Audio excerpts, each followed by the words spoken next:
nightlights in the room, naturally. We would go into the pantry and we would steal goldfish and we would swallow them whole because we were scared of getting cavities because we had heard so much about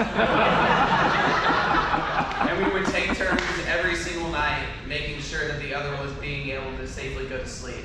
And I think that's a good example of Aaron's selflessness, to make sure that his big brother can fall asleep and have a good night's sleep while facing death, staring death in the face.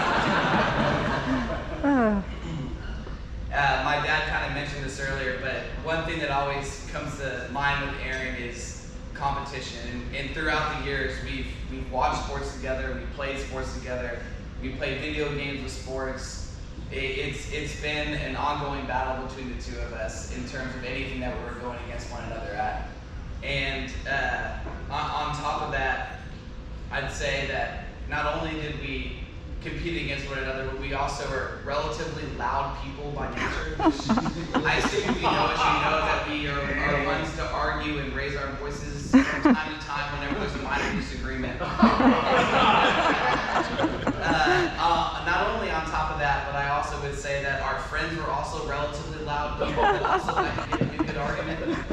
I think it's probably fair to say it's a rite of passage for Aaron to question any of his friends, either their competitive edge or their athletic ability. Because if you haven't had that come across the table, then I don't know that you've truly become an acceptable friend from Aaron. Whether it's playing Aaron in a game of darts or pick up basketball, he's in it to win it. And maybe a lot of people don't know this about Aaron, but there was a time period in his life where he was the greatest competitive eater of all time. There was a time frame where whenever we would go to Subway, I think Aaron could take down 2 footlongs. There was a time where we would go to Terrific Tuesday at Little Caesars, which was a little deal that they had back in the day where you got a large pizza and crazy bread, and Aaron could take down the entire meal. I distinctly remember one time we went to Freebirds in College Station, and Aaron saw this massive hanging burrito hanging from the ceiling. It was covered in aluminum foil. It was about 2 feet long, multiple pounds, no idea. And they told him that there's no way in hell he could ever finish it. And as he took his last bite, the entire restaurant was surrounding us, and I'm pretty sure they gave him a standing ovation. I can't say with certainty, but I'm pretty sure it happened. I know every year after Thanksgiving, we'd always have a lot of leftover turkey, and my mom would always make a massive bowl of turkey soup.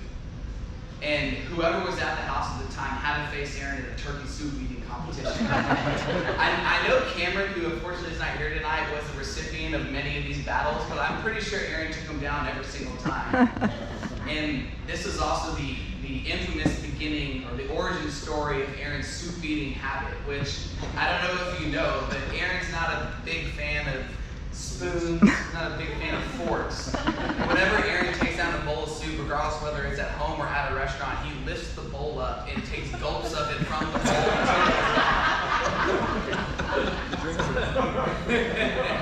And I think that, like right there, his competitive nature is just his ability to take on any challenge or whatever is in front of him and take it on head right in front of him, and no matter what, every time he's going to succeed more times than not. And I don't have a great story for this one, but this is just the facts, and I think anyone that knows Aaron knows this is true, is he's one of the most loyal friends that you'll ever meet. He's the person that's going to have your back no matter what's going on in your life. If you ever have, anything that goes wrong or you need someone to talk to, Aaron's the first person to be there.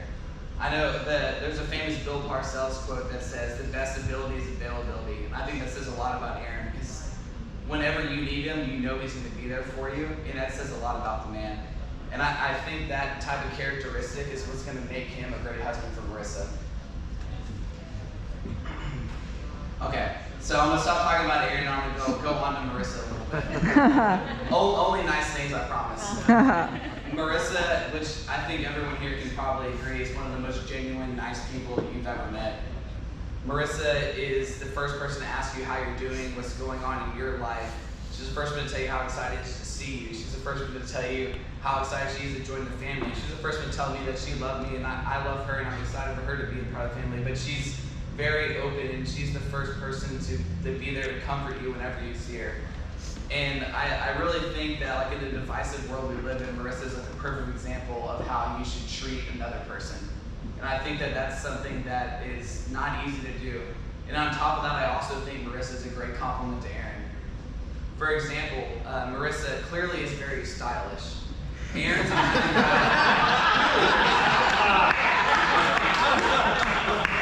Aaron has a closet full of mustard stained t-shirts.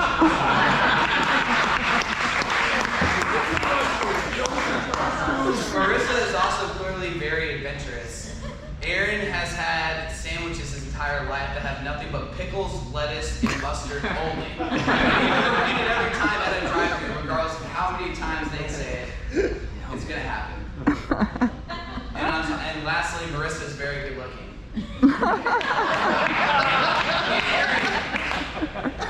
I'm just kidding. Aaron's very good looking man.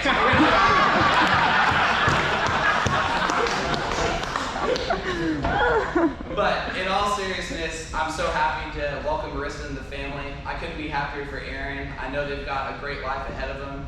Everybody, please just get a drink. I don't have one in front of me. I'll put my phone up. But give a cheers to a lifetime of happiness and love for Aaron and Marissa.